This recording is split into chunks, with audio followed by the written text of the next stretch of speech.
All right, so hello again. I think we are going to get started now. This is our second PICO-8 workshop, and today we're going to be working on how to make a little platformer game.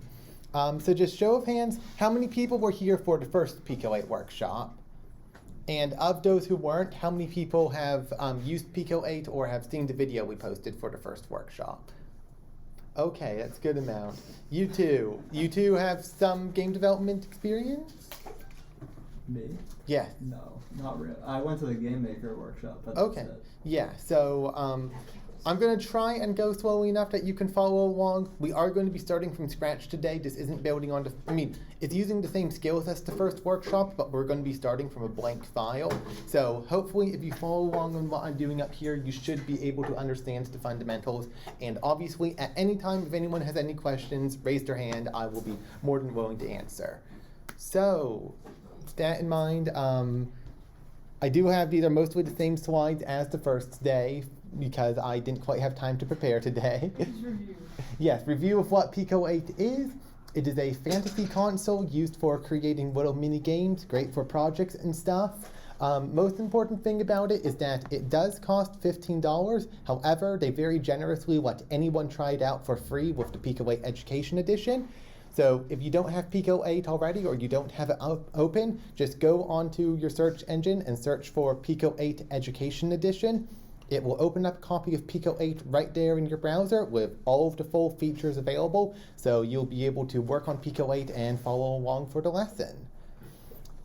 All right, so if everyone has their PICO-8 open, then we're just gonna skip past these and That's the workshop. we are going to begin the actual workshop. We will not be ending the workshop yet. So, again, platformers. Basic review from last time. Hitting escape from the command line interface will send you into the editor. And then first thing you want to do with pretty much any PICO-8 project is always set up those free basic functions. So the init, the update, and the draw. So now that we've set those up, we're actually not going to be working in the code editor for a little bit. We're going to start off today in the sprite editor and the map editor so that we can work with those and show you how those work. So second tab here is the sprite editor. For now, let's just create some sprites for a player and sprites for a ground tile. And it doesn't really matter what you create here. I'm just going to be doing something really basic and simple for both of those. But you can create whatever you want for, again, it's going to be a little platforming game, so you can create like a little guy, you can create a blob. If you want to animate it, I will be going over how to make animation later, but it'll basically be the same principle as we did in the first workshop. So just make multiple frames and we'll go over how to add those frames later.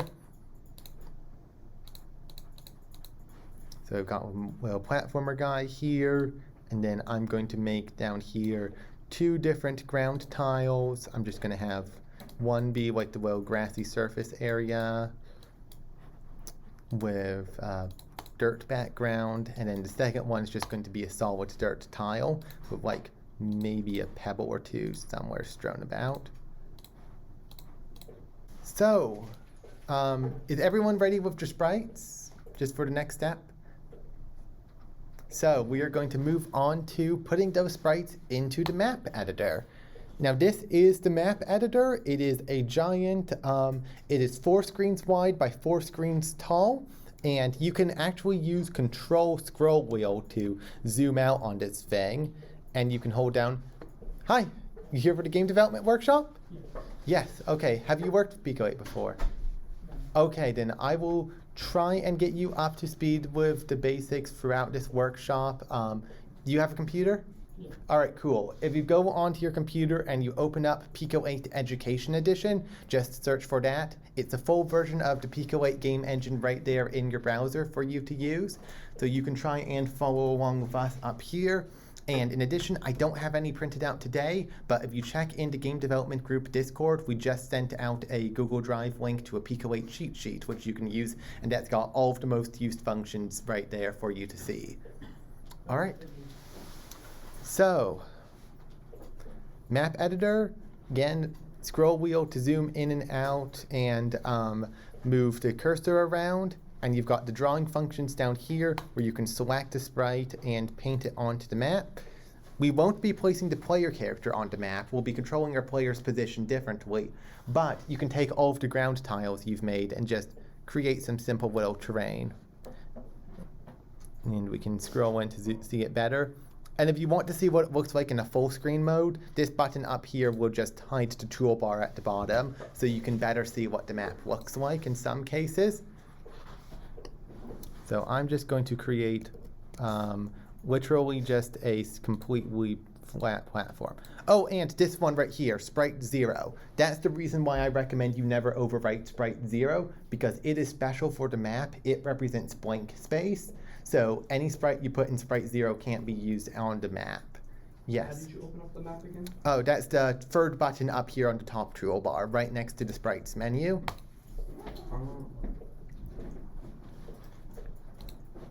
So I'm going to create literally just this flat terrain. The one thing that PICO-8 doesn't have, and I kind of wish it had, is an easy way to see room borders. Because again, the screen is only 16 tiles tall by 16 tiles wide, and there's no easy way to see that. You just sort of have to memorize where everything is. It shows a grid line if you hold the space bar. Well, thank you very much. I was not quite aware of that. Yes, that is exactly what I was looking for, yes. And it looks like the room borders are the grid lines where these dots are. So each of the small tiles is a 4x4 area, and then 4 of them create the 16x16 area. Okay, that's really useful. Is there a way to keep it open, or should we just have to just press space? Again, I was not quite aware of this feature. I don't often use the map for my game, so I haven't used this often. So there's probably a way to keep it open. I just don't know what it is. I'm sorry. Is there any way, how do we know where the player will be? We will control the player's position ourselves. It's probably going to be in the center of the first room, but we can fine-tune that position with whatever we set the player's starting position to be. So I can just place my tiles anywhere? Yeah, place your tiles anywhere, and if they overlap with the player, you can just tweak the player's position in the numbers. Oh, Yes, again, it's a big 4x4 area. So I'm going to actually, I guess, oops. Making changes to the sprite while an item is already on the map will update it, right? Yes, because the things you're placing on the map are references to the sprite itself. So if you change that sprite, it will change everything that you've placed on the map. Is there an easy way to zoom in out and control mouse wheel? Not that I know of. Because plus and minus seem to just move what item you have selected.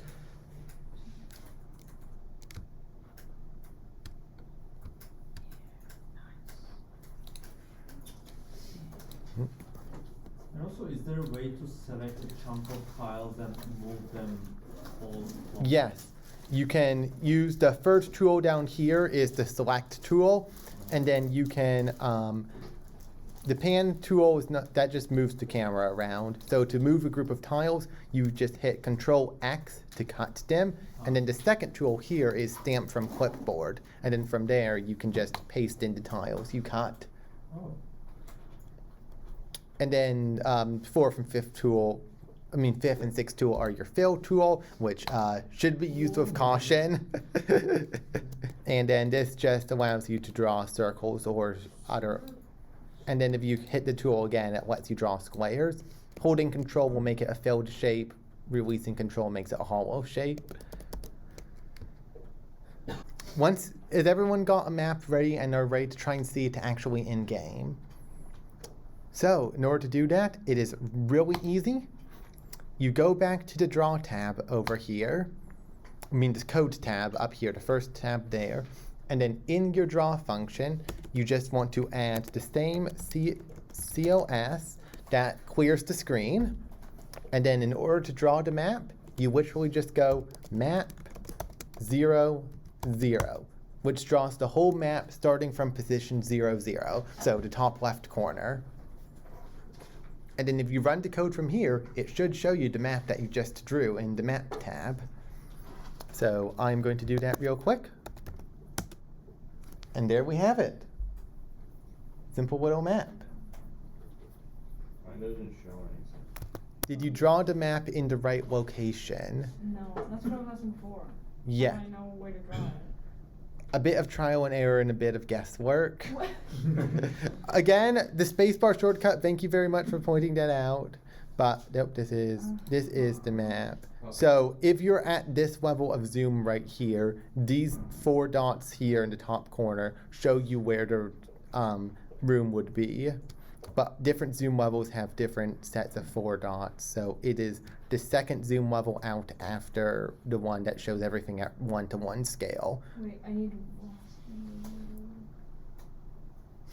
How do you show those 4 squares? Holding down the space bar. So it's gotta be 4. Yes, and ignore the fact that I've got a bit sticking out over here. This technically isn't a part of the room, so I could delete it and everything would still fit within the 4 squares.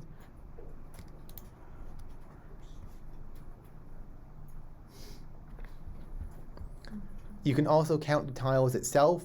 Again, the room is 16 tiles wide by 16 tiles tall. All right, we are going to start moving on to the player code then. And now this time, as I sort of talked about before the class officially began, we're going to be making things a little easier by using the different tabs up here. So you can just create a new tab with this little plus button here. You can switch back and forth between them. Comments, again, are the 2 lines in Lua, and if the first line of any tab is a comment, then that will be the tab's name. So like if I write player functions here, then whenever you mouse over that tab, it will show you that even from the other screen. So like I'll just write main, that's not how you do it, functions. So we've got my main tab here and the player tab here. So, just to make things easy, all of the code related to the player is going to be in this tab right here. So we'll just, my thing that I like to do is I create new stuff for new copies of the free basic functions for each of them. So I'll make function init player, function update player, and function draw player. And again, the names are kind of arbitrary, but I just like having this as my naming convention so that it makes it easy for me to remember what they're called. And these are not inbuilt functions. You do have to manually call these. So you'll want to go back over to your main tab and call the functions in each of the corresponding functions. So call the init player, call update player, and then after we've drawn the map and cleared the screen is where you want to draw player. That way the player will appear on top of the map tiles.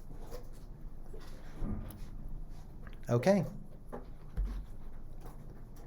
So, we're also going to make things a little easier. We're going to use a table to store our player's information.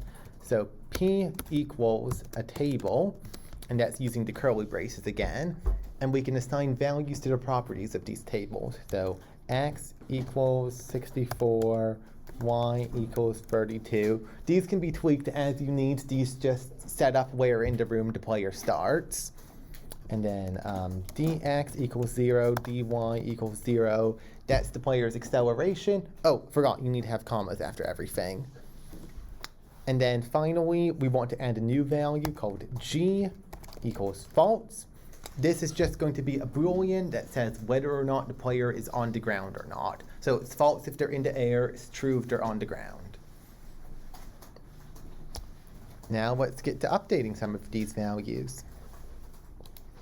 So For X and Y positions, for the X position left and right, it's going to be very similar to what we did last time. We're going to have if button left, that's again the shift plus L key to get that special character.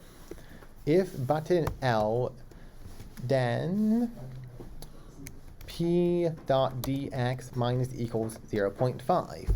So that's just going to accelerate the player to the left if we're holding down the left key. And then same thing here, if button R, p.dy plus equals 0.5. And then for vertical momentum, it's going to be a bit more interesting. So we're going to start simple and we're going to gradually add in all of the features until it's a full platforming thing. So for right now, we're just going those special ones again? Shift plus L to get the left arrow and Shift plus R to get the right arrow. And Shift plus U gets you up, Shift plus D gets you down. It's just the first letter of the direction's name.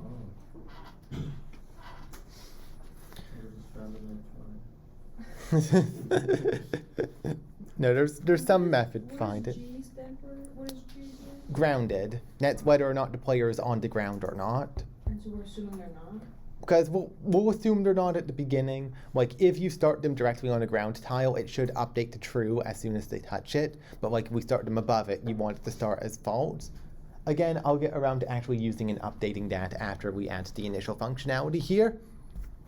So, as we did with the previous one, we want p.x to be changing by p.dx every frame. And then we also want p.y to be changing by p.dy every frame. And again, similarly to the last one, we want p.dx, that's the player's acceleration, to be decreasing every frame. We'll even do a factor of 0.8 this time. So the player will lose 20% of their speed every frame, and this should do a good job of bringing them to a stop when the player's no longer holding a direction. Yes? Could you explain what's the difference between p.x and p.dx? X is the player's actual X position in the world. dx is short for delta X, or change in X. That's their acceleration, how much they're moving every frame. Okay. What was their velocity? What? It's their velocity. Actually, no, p.dx is velocity. Yes. Yes, you are correct. It is not acceleration. The acceleration is this value here. P.dx is the velocity. It's like physics, you know? Yeah. Calculus. Derivative of velocity is acceleration. Yes, Yeah. but we're doing derivative of position, This is which where makes physics velocity. class applies to game development. Well, Yeah. the calculus brain of mine is more suited for that. Well, we get used to physics because we are going to be doing a bit of physics here for the player's gravity. Not much. We are just going to be doing, instead of applying friction to the player, we're going to be applying gravity to it. So we are going to say 0.1. So every frame, the player's vertical acceleration will increase by 0.05. Let's be a bit, because it's going to be applying every frame, so this will stack up quickly. So let's just try drawing the player right now. It's not going to interact or collide with the map we've made in any way. We haven't programmed it in. We're just going to see the player fall down the screen, and maybe you can move it left or right if you're fast enough with the arrow keys. And we'll get it to start colliding and jumping in a little bit. We just want to confirm that this works. So draw player. Again, it's going to be similar to what you saw previously. SPR to draw a sprite. First number is going to be the number of the player's sprite index. So like for me, my sprite index for this player is 001. So I just write SPR1. Then we want the player's X position and the player's Y position. And that is our draw player function. All right, so if you have coded what I've got coded up here and you've put these free functions into your main function, then theoretically running this code now should allow you to see the player, again, just fall down the screen and completely fail to collide with anything. But it should work. Let's see it in action.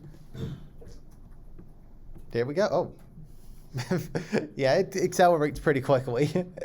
Maybe we could even decrease the gravity by a little bit more. So like decrease this number down to 0.3 or something. No, it doesn't because I mixed up numbers. You want dx for both of these. What? Oh. I accidentally put dy for the second one. You want both of these to be affecting dx because both of these are affecting horizontal. Let's work on getting some collision to stop him from dying. So first off, I forgot to say this, but when we're drawing sprites, but you want to go over and for every tile you have that's supposed to be solid, you want to click this little button right here. These 8 buttons down here are what's known as flags. You can set them to be true or false, and you can do different things in your code based on whether a certain sprite has its flag set or not. So I'm going over here and setting flag 0 to be true for all of our sprites that are supposed to be solid objects. And then in the code, we'll tell the code that a sprite with flag 0 is a solid object and you should collide with it as such. So that way it will only collide with this and not say collide with the air.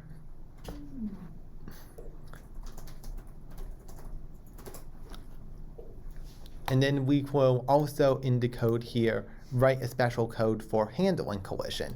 And we can even write this in the main functions code. Doesn't matter what tab it's on. Again, all of the tabs are basically the same file. It's just for where do you think the most natural place for something to be written is. Where is it going to be easiest for you to remember where it's located. So this is just going to be code we call to check whether there's a collision with the player or something else. So we are going to call it function COL, and we want to have we'll give it whenever we call this function, we'll give it 2 arguments, which is the X position and the Y position that we are going to check. And then it's just going to return a true or false value based on what it checks at that position. So return fget, and fget is short for flag get. It gets the flag of a particular sprite. And then inside of that, here, if you hit, again, reminder from last time, hitting Control plus U will pull up the help menu for whatever your cursor's under. So just click on what you want to see help for and hit Control U. So here's the help menu for fget. We did that last time? Just not for fget specifically, but for other functions. I went over the Control U shortcut. Yeah, it's a very useful thing. Documentation right in here.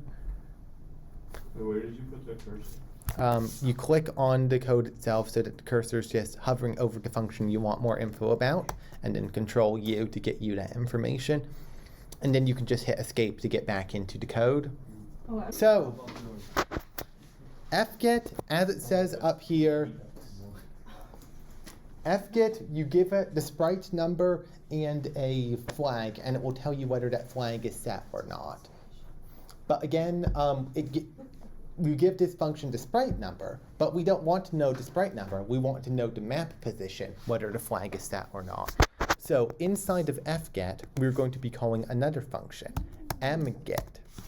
And in mget, you give it an x and y position, and it will tell you what the sprite is at that position on the map.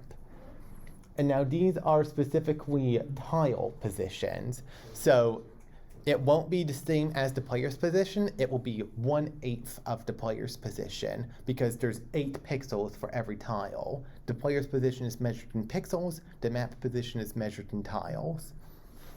So we want to do mget for we're passing in the x and y. So x over 8, and then y over 8. And that will give us what sprite is at the position we want to know. And then again, we are checking to see whether or not this flag 0 has been set or not. So we will have comma 0, and that will tell fget that we want to know what flag 0's current status is. So what is this doing? This is creating a function called COL, for short for collide, and we can call this function to know whether or not there's something that you're going to collide with at a given position. So let's put this function into practice. It returns true or false, and that's it. Yes, it returns true if there's a collision and false if there's not. I have two separate, sprites for ground. Both of them set to flag 0. Will it recognize both grounds? Yes, because we're specifically checking the flag. That's why we're checking the flag and not the sprite number, because that makes it easy to toggle on new flags in order to make new ground tiles. Very nice. Alright, thank you. Yes. So why do we divide it by 8, the x and y? Because the player's position and the position of everything on screens is measured in what their position is in pixels. And the map position is measured in tiles on the map. And each tile is 8 pixels long. Oh. So we need to divide the pixel position by 8 in order to get the tile position. It will handle rounding down the numbers automatically. It will convert that for you. You don't have to worry about that. All right.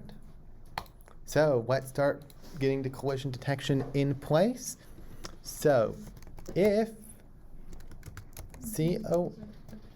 yes, this is inside the player's update function. P.x, P.y plus 1. So we're checking right below the player if there's a collision there.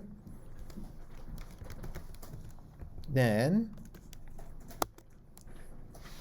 we're going to set P.g equals true.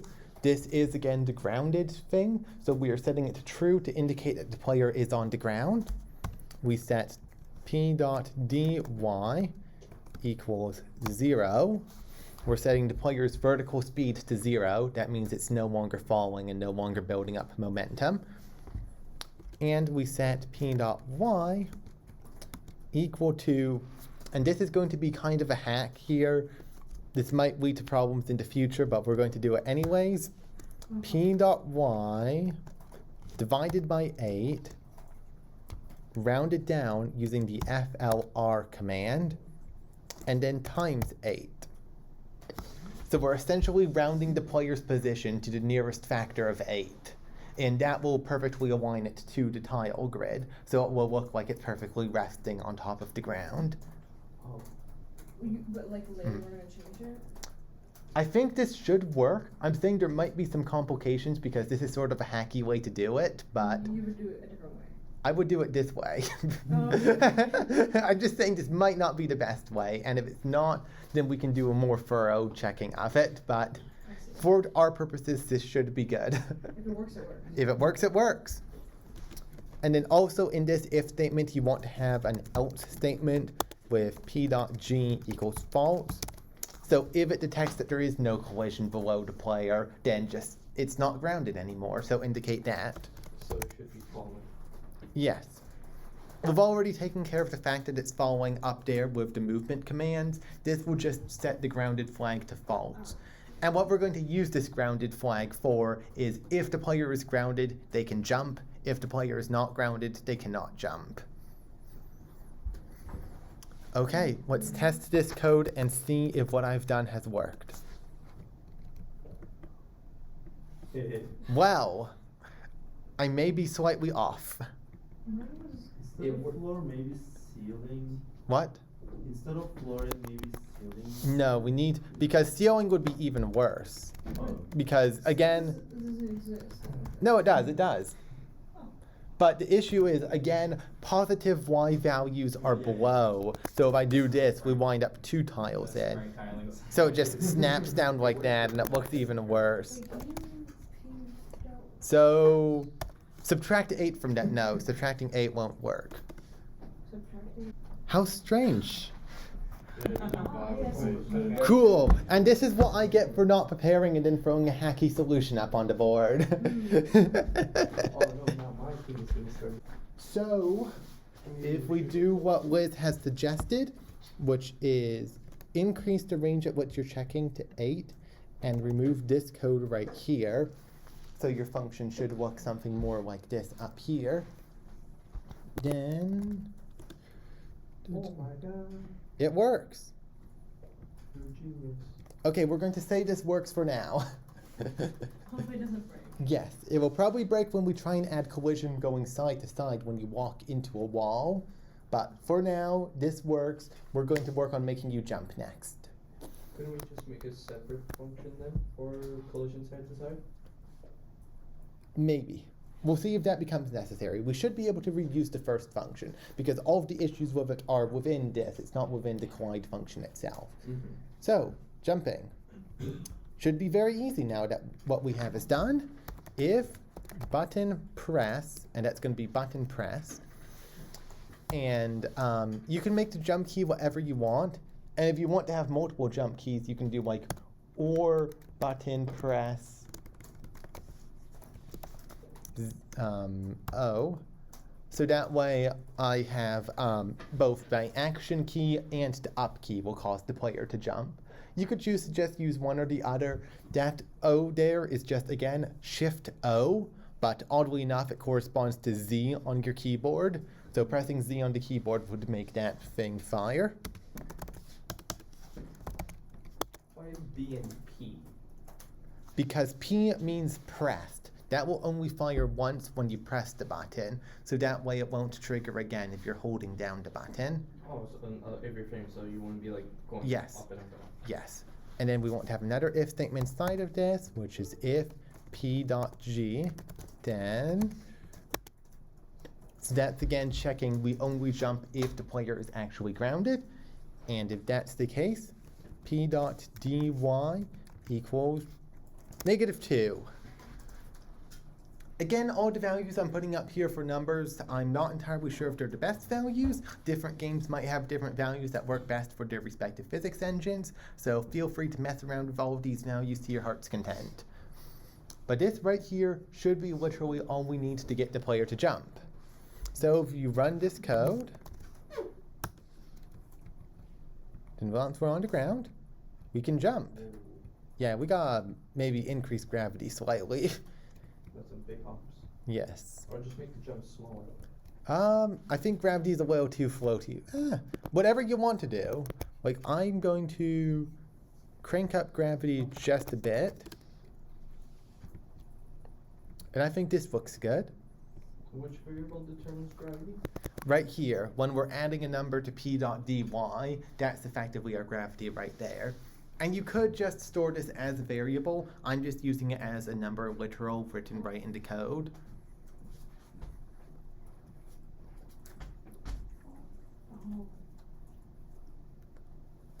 Okay.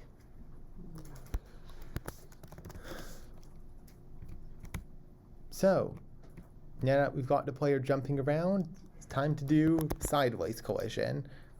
And so I'm just going to go back into my map and I am going to modify it a bit so that we have a wall for the player to run into. Just something as simple like this. And so if I try running the code right now with this, it is going to stick into the wall like this. You can just walk right through it, and then jumping from here will just kind of inch you up because it still technically thinks the player's grounded until eventually you reach the top and you can hop again. All right, so let's try making it so it doesn't happen like that. Oop. Go back into our collide script, our player update script here, and we are going to have if colliding in p.x plus 8, that's 8 pixels to the right of the player, then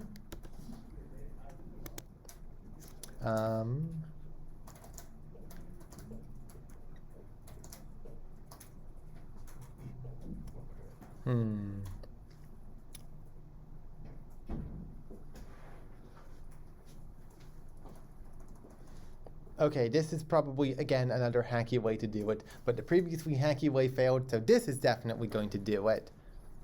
So, I am going to actually cut this function out right here, and I'm going to move it down here. So, if p.dx is greater than 0, meaning the player is moving to the right, then we will check to see whether or not the player is going to collide with a tile to the right. And if they're not going to collide with a tile to the right, add their speed, let them move in that direction. And then we will copy this function again for the left direction. So for the left, we want to check if their speed is less than 0, meaning they're moving to the left. And then we want to see if the tile to their left is a solid object or not.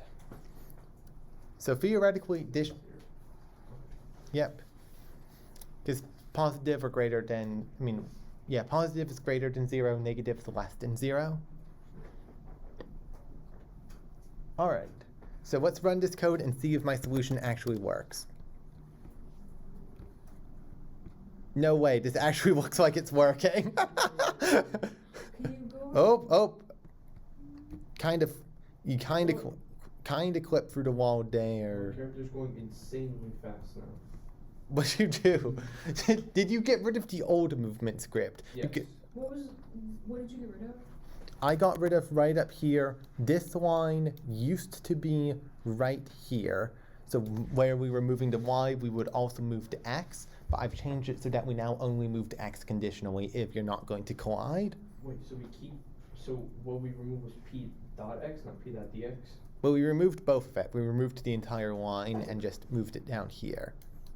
But you still keep it. What do you mean? Like, you still keep those lines up top of there. I only keep the one for p.dy. Okay.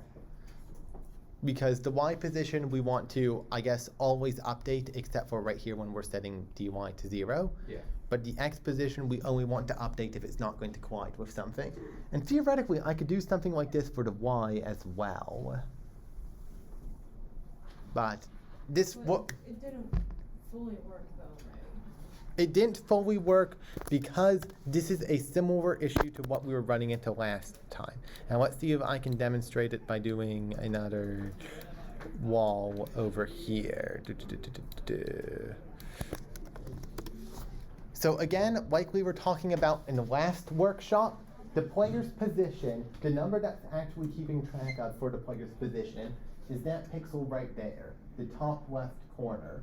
And so, if I get myself into position, right here, when we're clipping through the terrain like this, it says the player's position is here. So we check 8 pixels to the right here, and we see if there's a wall. And there's not a wall right here, so it says sure, the player can move that way. And that's why it's clipping into this wall. So I think what we're going to do is we're going to change the player so it's actually drawing it with its position, probably right here would be the best way.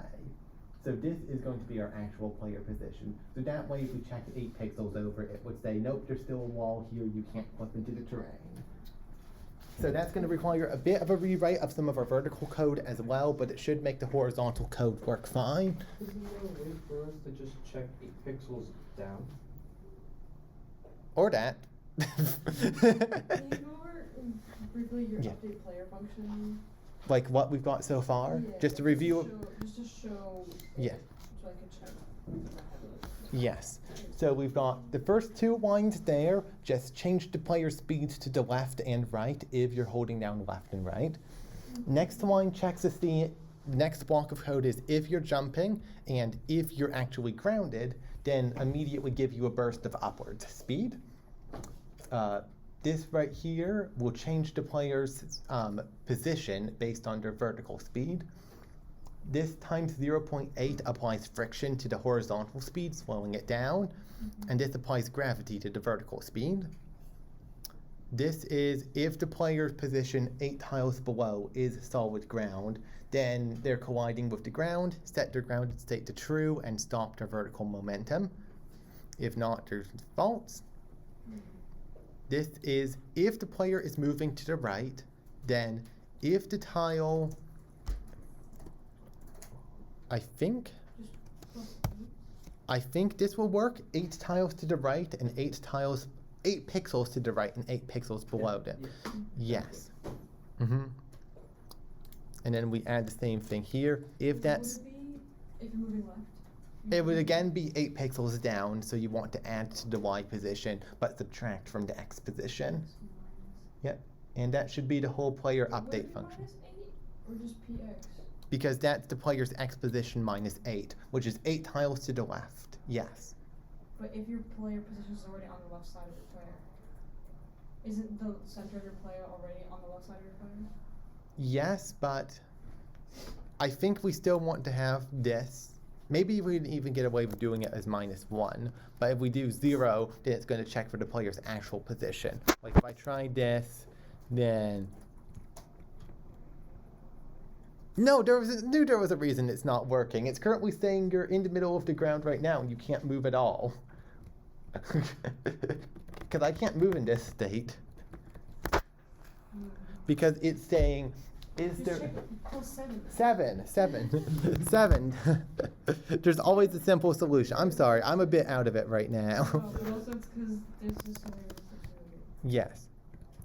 +7 for which one? The greater than 0 or less than 0? No, because he Both. tried moving left. You're moving left with the +8 on the left. Yeah. So, see, if we don't have that -8 there on the left, you can still collide with a wall like this. And you're somewhat clipping. Yes. So on the other hand, Stops early, so -1 would probably be what I need. -2. Why is it doing that? I don't know. It seems to be dependent on the player's speed. Like if you're moving fast enough, you can clip into. Oh, I've gone off the screen. Goodbye. Yeah, because with my vertical speed, I also clip into the wall now, the floor. And now my thing can't even touch the wall. So wait, what did you change again? I didn't get it. So we're trying to figure out what the best position is to make the player's bounding boxes. So this number right here, this is saying check the tile 1 pixel to the left of the player's top left corner, and 7 pixels below. So theoretically, that would be it is checking this pixel right here, 1 pixel to the left, 7 pixels below. So it's checking to see whether that's solid or not. I've been hitting invisible blocks. Is there a way to draw on the screen like PX and PY like a dot where it is? Yes, I can actually do that right now. So I will say, we'll just say p set p.x plus 8, p.y plus 7, 7. And pset just takes 3 arguments, an x position, a y position, and a color, which in this case 7 represents the color white, and it will draw that pixel on the screen. So by putting these here, I am putting on, if the player is moving left, it will show what pixel is checking for left collision, and if they're moving right, it shows what pixel they're checking for right collision. So, We didn't update it for the other one. yes I did, but it's somehow not Wait, working. where's my check? It's still X plus A, what you said. You're correct. So default, oh wait, of course, because this is in the update function, not the draw function. I'll just move these down to the draw function. What do the PSATs do? PSAT is pixel set, so it will set a pixel on the screen. And we're currently using these for debugging purposes, so I can show you exactly where the game is checking hitboxes for the player's movement. Aha, there we go. So we have 2 pixels, and if one of them ever ends up in a wall, it will say the player can't move anymore. So you can see it's only moving while one of those pixels is not in a wall. It looks like you have hands now. It kinda does. Like white gloves. Yeah, I'm hitting. Yeah, when you can like jump into the corner and then fall down. Yes. So we will, as I've said, this is not perfect code. I am sort of tweaking it along here with you. We need to have code that prevents the player from even clipping into the ground to begin with. So if they're too far in the ground, it boots them back up a bit. I will add another collision detection function that does that. Well, first off, let's see this. So this function checks for collision 0, 8. So I will just add that as a pset. just so we can all see what's going on. And we'll give that a slightly different color.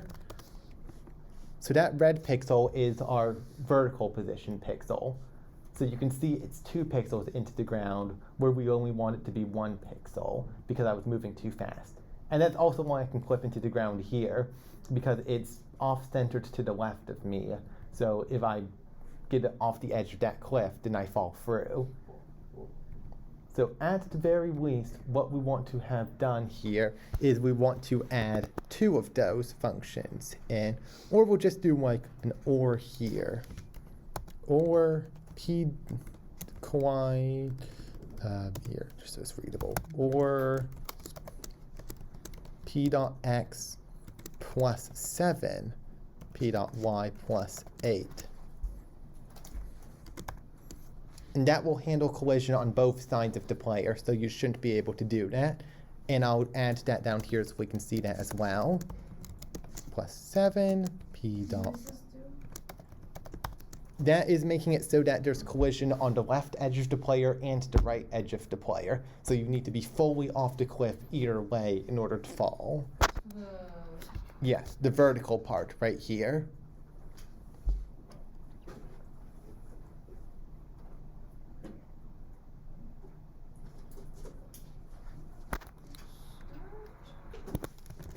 So we now have these 2 red pixels right here. what And are the it- numbers again? X plus yes, 7 and 8. Because again, the player's 8 tiles long, so 0, 0, 1, 2, 3, 4, 5, 6, 7. Those are the 8 values that are on the player. And then once we add 8, that's the first pixel off of the player. And I've figured out the solution. I know what we need to do. We need to do something similar to this, but plus 7. So this code right here, this is going to check if the player itself is actually on the ground. Not if the one tile below the player is the ground, but if the player's tile is the ground. And that means we've clipped into the terrain too far, and that's bad. So we'll just P.y minus equals 1. Just clip ourselves out of the terrain. This should do the trick. And I will add display down here, but we probably shouldn't need it. Wait, so you removed all the previous code that we had? No, we keep the previous code. This is in addition to it. 1 sec. Let me finish this up and I'll scroll back. Yeah. So we have the previous code here. This handles whether or not we have collided with the terrain. And then this code down here is in addition to that. This handles whether we've clipped into the terrain. So if the tile 8 pixels below us is the terrain, that just means we've collided on it and we're now resting on it. Yeah. If the tile 7 pixels below it is the terrain, that means we've clipped into the terrain and we need to bump our character back up 1 in order to get out of the terrain. And so that we don't get stuck. Yes. And this should pretty much resolve all of our issues with the player clipping into the terrain from the vertical axis. If your player moves too quickly horizontally, they can still clip into the terrain, but other than that, this should, like, if I just run now, I'm no longer clipping into the terrain. Oh, that's, Yeah. That's hmm, when you're clipping into the walls. yes. So if I slightly, So, Well, game mechanic. game mechanic, if you slam face first into a wall at top speed, you slide up it. slime ball. Yep. But- slime ball. But you can see here that, like, if I move up onto a wall slowly, then only the white pixel makes it onto the wall. And then at that point it says, you're colliding on a wall to the left. I won't let you go any further left. But if I move too quickly, then the orange pixel, I was just moving quickly enough. If I move too quickly, then the orange pixel is also a part of the wall. And then it says, well, you've clipped into the terrain. I need to boost you up to get you out of the terrain. Just as a random question, would a higher frame rate prevent that? Maybe. It would certainly make the issue less prevalent. I don't know if it would entirely get rid of it, but it would make it less prevalent. Lowering the player's speed would also make it less prevalent, of course. But there's gotta be some elegant way that we can do it that permanently gets rid of the issue. Because, Or should we like do? Was there anything else I wanted to cover with for the workshop? what time are we at? 7:30. We have half an hour left. Okay. I don't know if you wanted to cover anything else. Because I wanted to cover, like, all of the stuff I wanted to cover. You know what? Yeah, let's cover camera controls, actually. Because having a camera that you can move left and right would probably be the most interesting thing we can get out of this. And we can fine-tune some of the other stuff later. Actually, hold on. I think I might have this really dumb solution that puts a stop on all of this. So they have to both be true. Yes. So you can still clip it into the wall, Very tight and slowly. which is bad. And But then- at least you don't slide up the wall. Okay, that works. We'll move on to camera stuff next. But yes, what I did here was for our second if statement down here, the one where you're checking to see whether the player is clipping through the terrain, I changed them both to add. So that way it will only boost the player up if both of your orange pixels are touching the terrain. And also changing it to update 60 seems to be working fine with me. Yes. Yeah, you'd probably want to tone the speeds down, but yes, as mentioned previously, if we go into your main function and change the name of this function from update to update 60, that locks the game to 60 frames per second, which will make the player move a lot faster, but if I tone the player's speed down, then yes, that will mean that it will update more often and check collisions more often, so it will be less likely to clip the player into the terrain. Okay, let's do some camera work. So I am going to create two values here, CX and CY. Actually, CX might be, we don't need that one. We might, CY we don't need. We just want the camera to scroll left and right for now. But if we want it to scroll up and down, we can do that too. Let's just work on going left to right. So, that is going to be very easy. We just put right here, camera, CX, CY. And what camera does is it changes the draw position of everything. So whenever you call any drawing functions, the camera will cause that function to be offset by a certain amount. So it will get stuff that was previously off screen and put it on the screen. And then in the update function, we will set CX equals P.X minus 64. And that way it will center the camera around the player. Because again, the screen's 128 tiles wide, so if we set the camera to be 64 pixels offset from the player, it will center the camera on the player. And if I run, then we can see as long as we don't move left or right, it looks the same. But as soon as we do, camera starts moving. Now you can see here that it sort of shows some stuff off on the edge. We probably don't want to see all this stuff off on the left edge. Yep. So we can very easily do something like this if CX is less than 0, CX equals 0. So that code right there just stops the camera from going any less than 0, meaning that you won't slide over into the void like that. Yes? Can we add pixels to the outside of the map? It's all black, but Yeah.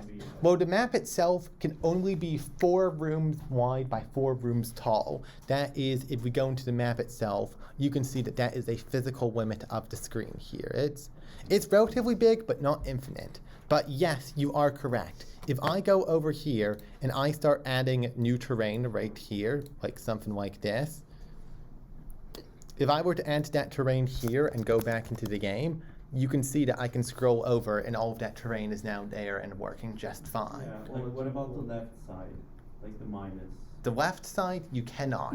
Again, the edges of the map are hard boundaries. The game engine will restrict you from doing anything with that. So you cannot add anything else over here. But your player falls off. Yes, the player falls off because the player's position can be negative, but the map tiles can never go into the negatives.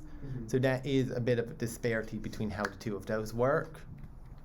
So if I do go over here, then the player is just goodbye. I mean, we can still move.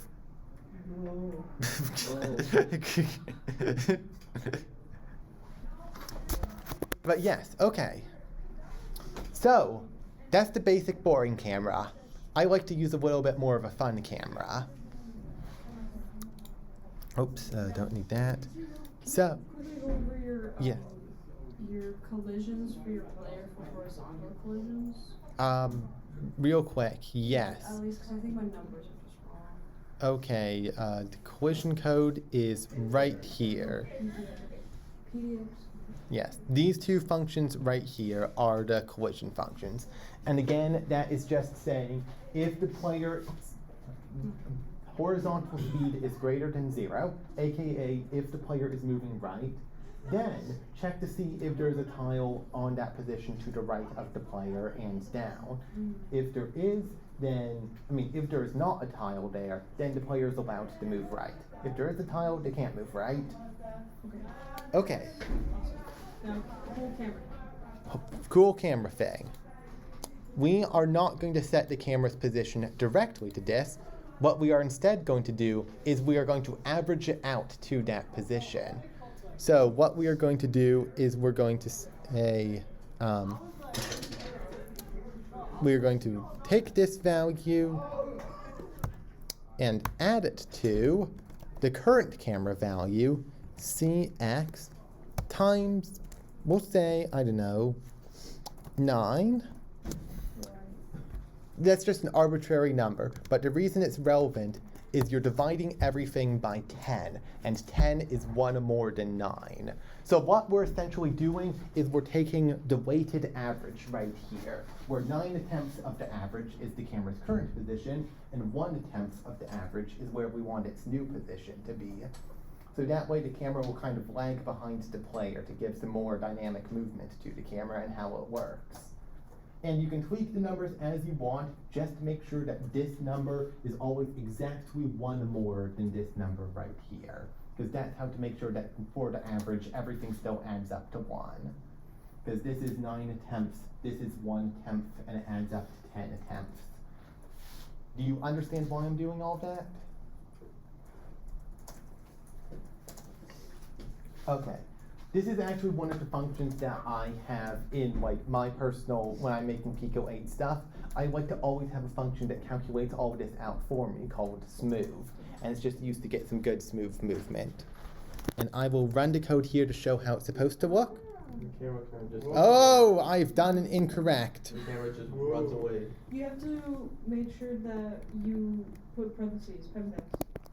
Did I PEMDAS it wrong? On the beginning. I PEMDASed it wrong. I PEMDASed it wrong. You need parentheses around this part. Try again. Yeah. There we go. So you can see the camera slides into position around the player instead of just immediately snapping to their position. It's like a third-person camera. Yeah, a little bit. Yeah. So that's one way to make the camera look more interesting. There's a few other ways that you can use depending on what kind of map you want to throw into this thing. Like you could have it so that the camera only updates if the player is to the left or to the right of the center part of the screen. You know, I'll go over that as well. That's a different way to update the camera, and that creates a different effect that might be preferable based on the game you're playing. So that will be, we will just comment this line out for now. What? You can keep it in. You don't have to make this type of camera. So we will say if p.x is greater than cx, well, because cx is offset, p.x minus 64 plus 32. Because again, that's 64, that's the camera offset, and then plus 32 is saying 32 pixels to the right of that offset. If that's greater than Cx, then Cx equals P dot X minus 64 plus 32. I think I'm doing this right. I've done it wrong. Minus 32. Give me a sec to do this and make sure it works, and I'll explain it later. Aha, yes. So now that we're moving that way, it's sort of like a ratchet effect camera, where the camera only moves if you're too far off to the right of the screen. And then we can't actually move the camera backwards. So all we have to do to move the camera backwards is you just take this code, you copy it,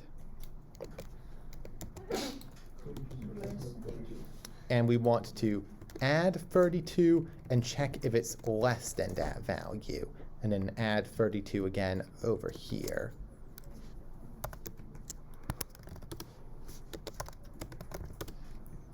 So it's moved to the right if you're off on the right of the screen, moves to the left if you're on the left of the screen, and it will stay stationary if you're in the middle of the screen.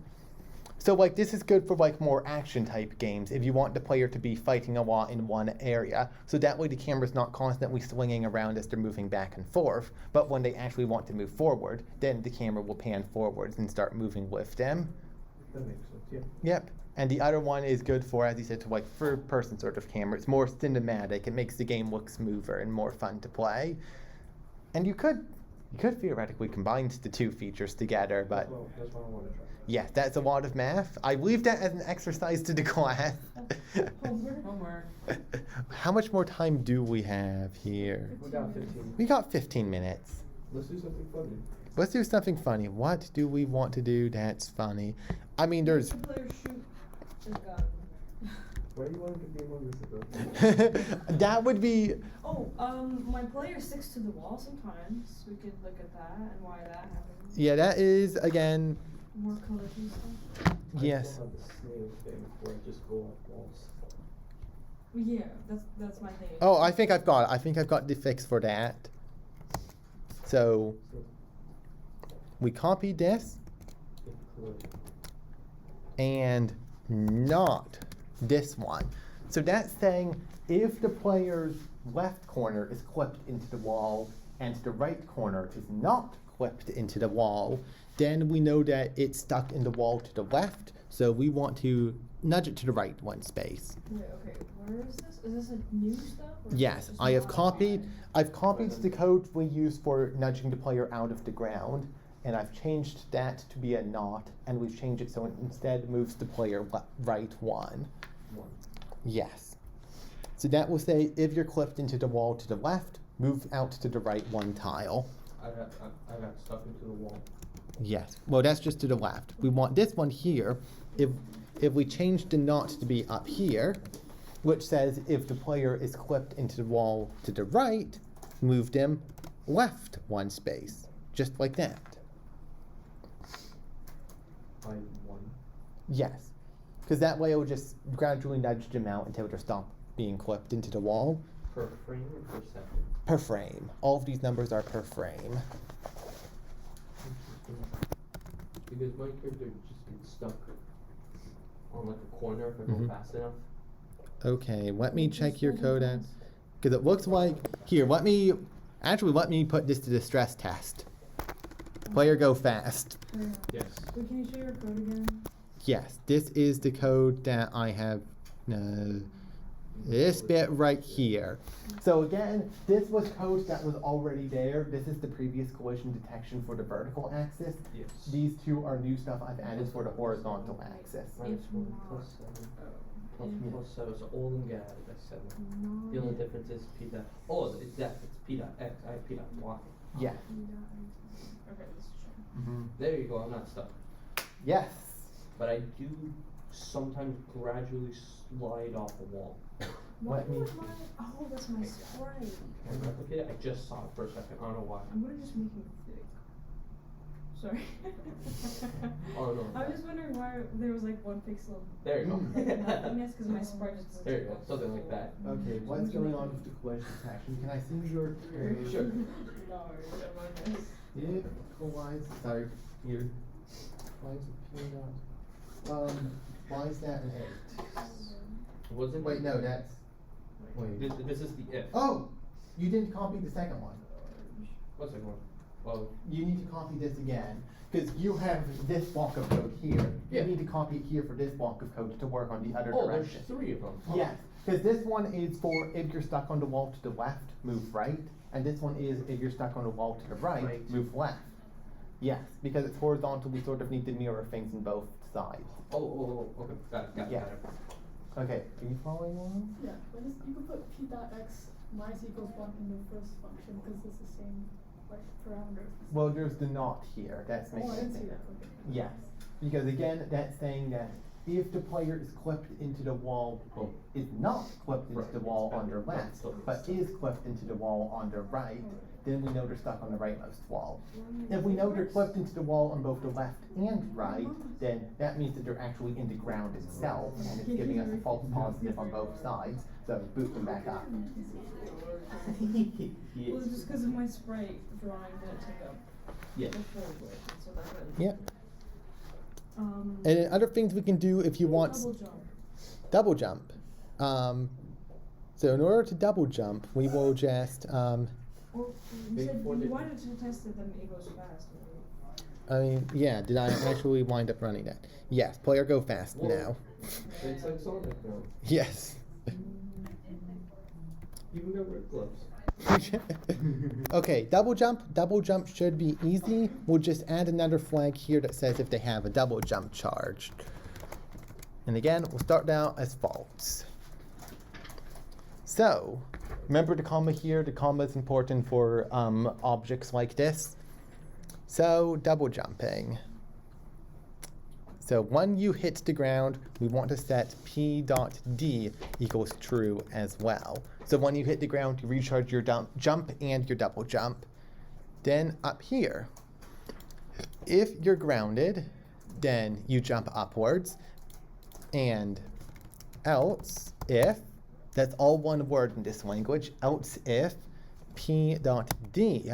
So if you're not grounded, but you do have your double jump ready, then p.dy, again, -2, and p.d equals false. So you spent your double jump. If it is ready, then you can jump the second time. Yes. And this should do it right here. Do it again. Hold on. And then Where did, and then it goes false, otherwise you would have a triple jump. Yeah, or a quadruple jump. what did you change before you changed this code? I changed down here when the player is grounded, set grounded to true, and also set double jump to true. Yes, because that way they recharge their double jump whenever they hit the ground. You could have other things too, like you could have like Celeste stash crystals, for example. They Yeah. recharge your double jump when you hit them. When you touch a certain object. Yes, so that's another thing we could do if you want to have some fun parkour with it.